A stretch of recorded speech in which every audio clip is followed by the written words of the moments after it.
Brought to you by Agilus Diagnostics. Agilus Diagnostics. Chhattisgarh के वरिष्ठ पत्रकार सुनील कुमार जी हमारे साथ हैं, जो छत्तीसगढ़ नामक अखबार वेब पोर्टल के संपादक हैं। सर, आपका बहुत बहुत स्वागत है। नमस्कार। जो पहले चरण का 20 सीटों पे मतदान होने वाला है, उस पे कैसा फीडबैक है, कैसी फाइट है और मुद्दे क्या हैं? दिलचस्प बात देखिए कि दीपक बैज जो कि सांसद हैं, और मैं उनका एक महत्व इसलिए मानता हूं, बस्तर से आदिवासी सांसद हैं, कांग्रेस पार्टी के, लोकसभा के लड़के आए हैं। उनका सिग्निफिकेंस इसलिए है कि छत्तीसगढ़, मध्य प्रदेश और राजस्थान, इन 3 राज्यों में लोकसभा चुनाव में 2019 के कुल 3 कांग्रेस सांसद जीत के आए थे, जिसमें से एक दीपक बैज थे। राजस्थान में कोई नहीं था, मध्य प्रदेश में कमलनाथ के बेटे नकुल नाथ थे, छत्तीसगढ़ में 2 लोग थे, एक ज्योत्सना महंत थी जो कि यहाँ के स्पीकर चरणदास महंत की पत्नी है, एक दीपक बैज थे। ऐसे सांसद अपनी संसदीय सीट के बजाय अगर विधानसभा का चुनाव लड़ रहे हैं, तो मैं आपसे कह सकता हूं कि वो केवल विधायक बनने के लिए नहीं लड़ रहे हैं। ऐसा आज है लोगों का कि उनके मन में एक मुख्यमंत्री बनने की महत्वाकांक्षा भी हो सकती है कि मैं अगर विधायक रहूंगा तो विधायक दल के भीतर मेरी बारी आ सकती है। हालांकि उनको अध्यक्ष बनाया भूपेश बघेल ने है, लेकिन हो सकता है कि उनकी महत्वाकांक्षा अब जाग गई हो, और महत्वाकांक्षा राजनीति में बुरी चीज तो है नहीं।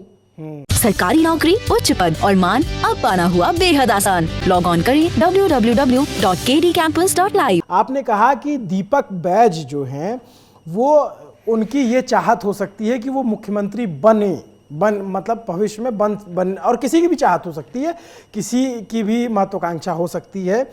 और मुझे लगता है, जब मैं उस रैली का गवाह था, बिलासपुर में जब रैली हो रही थी, तो मैं मंच के ठीक सामने खड़ा था। राहुल गांधी मंच पे आते हैं तो, और टीएस सिंहदेव, भूपेश बघेल, कुमारी शैलजा, दीपक बैज और तमाम बड़े नेता, तमाम मंत्री सब आते हैं।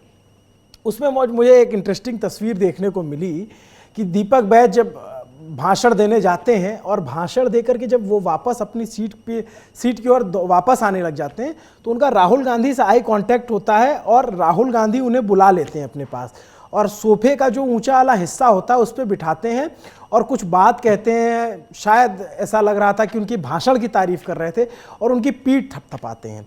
कुमारी शैलजा भी मुस्कुराती हैं और सीएम का चेहरा थोड़ा सा अलग भाव भंगिमा के साथ था, जो छत्तीसगढ़ वाले लोग बेहतर पहचानते हैं।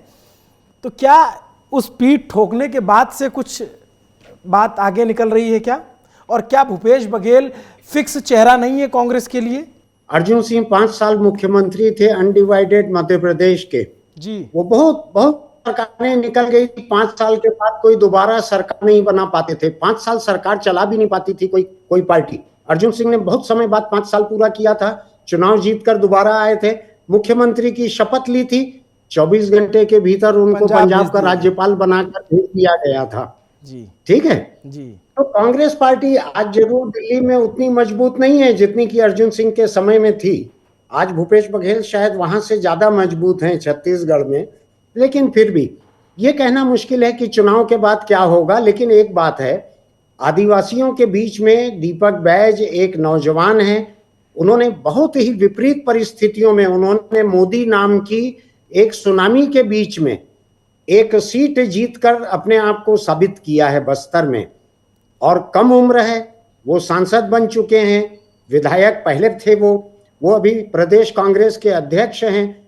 मुझको लगता है किसी भी नौजवान में महत्वाकांक्षा को सुलगाने के लिए ये बहुत सारा बारूद, बत्ती, माचिस, मिट्टी, तेल सब है ये।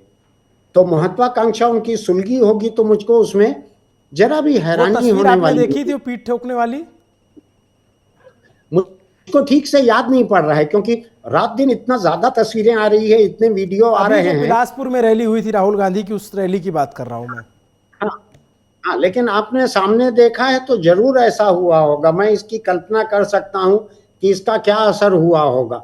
मैंने कांग्रेस के मंचों पे कई बार देखा है कि राहुल या प्रियंका अगर किसी की तारीफ कर दें 4 बार, तो बाकी नेताओं के चेहरे जो हैं उन पे एक किस्म से राख मल जाती है, इस किस्म का होता है।